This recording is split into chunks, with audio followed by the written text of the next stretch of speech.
अच्छा जगह नहीं मिल रहा है, थोड़ा सब लोग आगे आ जाइए। अच्छा शांति बनाइए, बहुत ज़्यादा भीड़ हो गया है मंदिर। कृपया शांति बनाएं और स्नेह चित्त से कथा श्रवण करें, भगवान की कथा श्रवण करें। आज शिव जी का विवाह होने जा रहा है, भोज भी मिलेगा खाने को। बोलिए राधे राधे।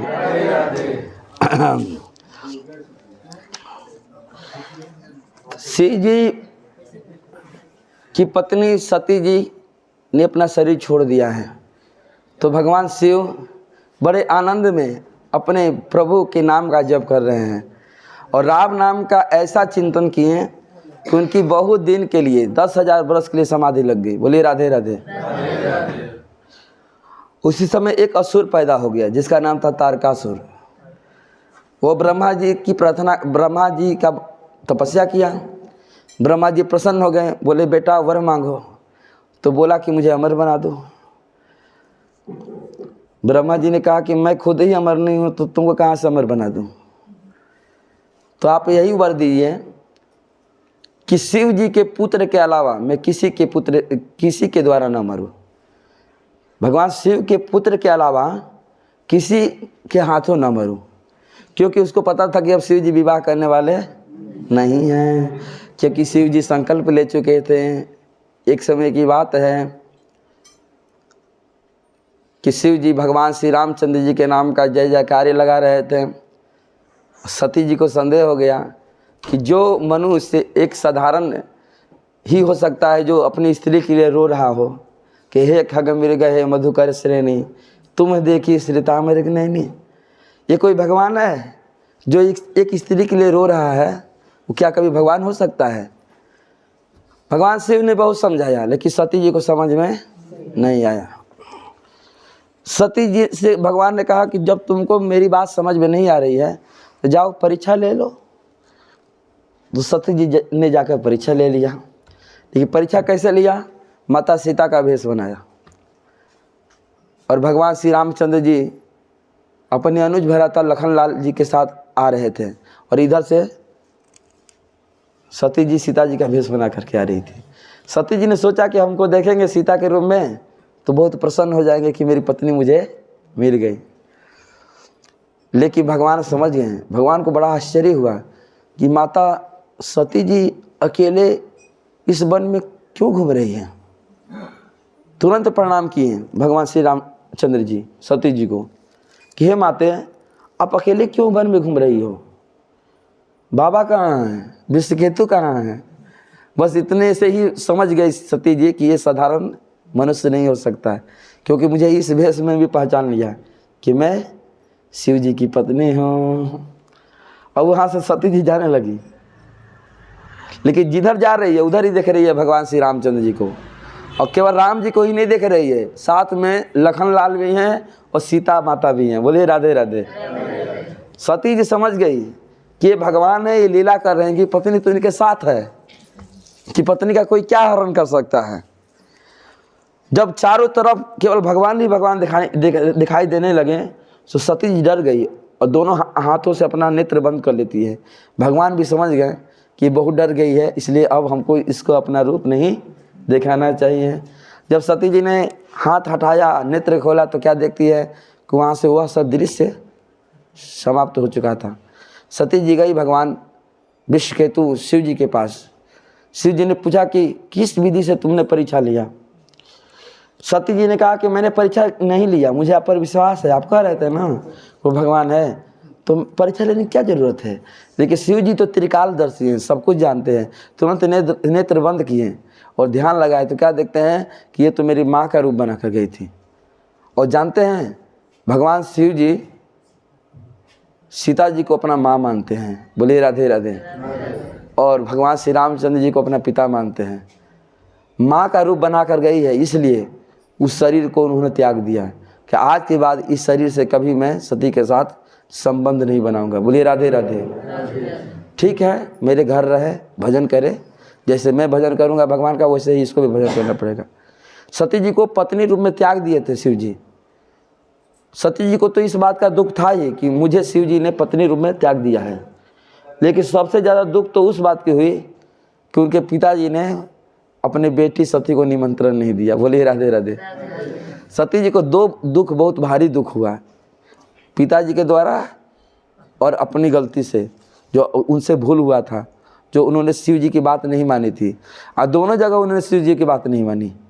उस समय भी शिव जी समझा रहे थे कि तुम परीक्षा मत लो, भगवान है। तो उस समय भी सती जी नहीं मानी, जा कर के परीक्षा ली। और यहाँ जब अपने पिताजी के घर जा रही थी तो शिव जी मना कर रहे थे, यदि वहाँ जाओगी, यदि संभावितस्य पराभवः, यदि तुम वहाँ जाओगी और तुम्हारे पिताजी मेरा अपमान करेंगे तो तुम मेरा अपमान सह नहीं पाओगी। और जब अपने ही लोगों के द्वारा अपमान होता है तो वह अपमान मृत्यु के समान हो जाता है।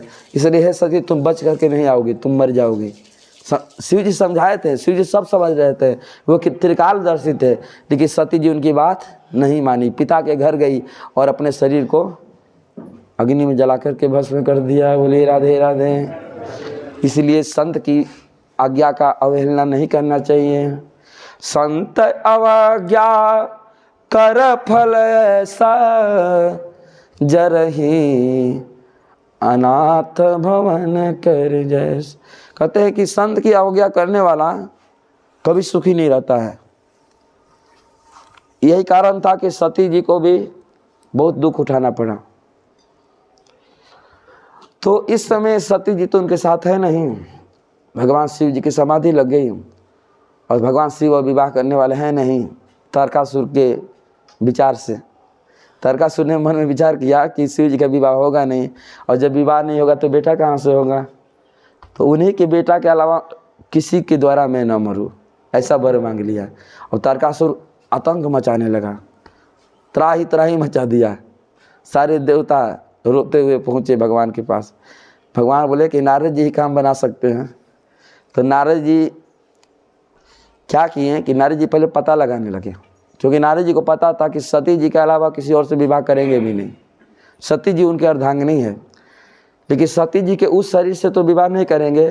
तो सती जी ने उस शरीर को तो त्याग दिया है, अब तो हिमाचल की पुत्री बन करके आई हैं, तो अब उस शरीर से तो विवाह करेंगे। तो भगवान नारद मुनि, नारद जी भी भगवान की अवतार हैं। 24 अवतार में नारद जी का भी नाम आता है। नारद जी हिमाचल प्रदेश पहुँचे हैं, वहाँ गए हैं। हिमाचल जी ने देखा है नारद जी को, हिमराज ने देखा है नारद जी को, तो उनका भव्य स्वागत किया है, उनका चरण प्रक्षालन किया है, उनका चरणामृत चरणोदक स्वयं पिए, अपनी पत्नी को पिलाएं और अपनी बेटी पार्वती को भी पिलाएं। बोलिए राधे राधे। कोई भी संत आपके दरवाजे पर आता है तो यह आपके लिए सौभाग्य की बात है। यदि संत आए तो सबसे पहले उनका चरण स्पर्श करना चाहिए। यदि वह तीर्थ में वास करता है, यदि वृंदावन में रहता है, काशी में रहता है, तो उसका एक अलग महत्व होता है, क्योंकि उसके चरणों में ब्रज का रज लगा हुआ है और उस रज को लेकर के आया है। ऐसे रज को धो करके पी जाना चाहिए। बोलिए राधे राधे। यदि संत आपके घर आ जाए ना तो आपका घर तीर्थ बन जाता है। आपको तीर्थ में कहीं जाने की ज़रूरत नहीं, आपका घर ही तीर्थ बन जाएगा। तो ये आपके लिए सौभाग्य की बात है कि आपके पास कोई ब्रिजवासी आ जाए, कोई धामवासी आ जाए, कोई संत आ जाए, कोई ब्राह्मण आ जाए, तो उनकी खूब सेवा करनी चाहिए। सबसे पहले उनका चरण स्पर्श करना चाहिए, फिर कठौती में पानी लेकर के आना चाहिए। पहले हमारा सनातन धर्म में कितना संस्कार था कि घर में कोई भी अतिथि आते थे तो तुरंत कठौती में पानी लेकर के चलते थे हमारे पूर्वज, और उस अतिथि का पाँव धोते थे। यदि मुझे याद है मेरी बुआ पहले आती थी हमारे गांव पर, या कभी कभी कोई भी आता था, जैसे कि फूफा जी आते थे, तो मेरी माँ लेकर के कठौती में पानी चलती थी धोने के लिए। बुआ का खूब पानी पहले पैर धोती थी, फूफा जी का पैर धोती थी। आज ये सब संस्कार समाप्त हो गए, ये सब संस्कार नहीं रहे हैं, जबकि हमारा सनातन धर्म इसीलिए कमज़ोर पड़ रहा है। राधे राधे। लेकिन होना चाहिए, अपने पुत्रों को ये संस्कार आज भी देना चाहिए। यदि कोई भी बहू बेटी आ जाए घर में, या कोई भी बड़े लोग आ जाएं, अतिथि लोग आ जाएं, तो चरण धुलवाना चाहिए, और चरण धोवन को अपने पूरे घर में छिड़कना चाहिए ताकि वो तीर्थ बन जाए घर। और उसको थोड़ा पीना भी चाहिए चरणामृत समझ करके। लेकिन आजकल ये सब नहीं होता है, लोग घृणा करते हैं उस चरणोदक से। चरणोदक का बहुत महत्व है। नारद मुनि पहुँचे हैं, हिमाचल जी ने उनका चरण पखारा है, चरण नोदक स्वयं भी पिए, पूरे घर में उसका छिड़काव किए और अपनी बेटी पार्वती को भी पिलाएं। बोलिए राधे राधे। बीच में राधे राधे बोलते रहिएगा तो ऊर्जा मिलेगा, एनर्जी मिलेगी, नींद नहीं आएगी और मैं भी बोल पाऊंगा। नहीं तो थक जाऊंगा, कहीं घुटने में दर्द हो जाएगा बाबा जी सब, तो क्या करूँगा फिर, कहीं कुर्सी पर बैठना पड़ेगा ऐसे करके। और अपना ही रात है, टेंशन नहीं लेने का। शिवरात्रि ना है, हैं? आज हम लोग के लिए शिवरात्रि है। जिस दिन शिव जी का विवाह हो वो क्या है? शिवरात्रि। तो आज की रात्रि शिव की रात्रि, आज अपनी रात्रि नहीं है, किसकी रात्रि है? शिव जी की रात्रि है। इसलिए आप लोग अपना रात्रि मत मनाइएगा और यहाँ बैठ करके आराम से कथा सुनिए, खाने पीने का टेंशन नहीं लेना। यहाँ सारा व्यवस्था परसों दिन किया गया है। आज बारात जा रहा, परसों दिन खाने को मिलेगा। बोलिए राधे राधे। आज केवल विवाद करना है, खाने पीने के चक्कर में नहीं पड़ना है। खाने पीने के चक्कर में पड़ जाएंगे तो विवाद देखे ही नहीं पाएंगे। इसलिए खाने पीने का व्यवस्था परसों दिन कर दिए हैं हमारे तिवारी जी। आज देखिए शिव जी का विवाह होने जा रहा है। बाराती लोगों को देखा जाता है कि केवल खाने पीने के चक्कर में पड़े रहते हैं। जाएंगे कहीं बारात करें तो बस खाएंगे पिएंगे चले आएंगे। भैया हमको पहुंचाओ हमारे घर, केवल खाने पीने के लिए आए थे। उनको विवाह से कोई मतलब नहीं है। मंडप में कोई नहीं होता है। जब विवाह होता है ना तो मंडप में आजकल कोई नहीं होता है, केवल मुख्य लोग रहते हैं।